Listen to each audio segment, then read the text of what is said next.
জন্য কয় টাকা এনে গুনলাম? এই যে 200 টাকা কই গেল? গুনলাম তো 1500। দেখেন তো এনে গুনেন, গুনতে পারেন কিনা গুনেন একটা একটা করে। এটা কয়শো টাকার নোট? হ্যাঁ হ্যাঁ।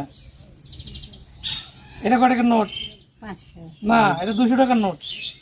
তাহলে কত হইলো? 1200, 1200। গুনতে পারলাম না, শেষ, মনে ভুলে গেছি। আমি গুনে দিই আবার। এটা হলো 500, আরো 500, কত হলো? 1000, আর হলো 200, 1200, এই 1300, এই 100, 1400, এই 100, কত হলো?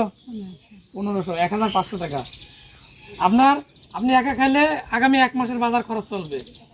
আপনার 2000 টাকা দিয়ে গেছি, 15 দিন তো হয় নাই। নষ্ট করা যাবে না কাকা, চাচি, এই টাকাটা নষ্ট করা যাবে না, ঠিক আছে?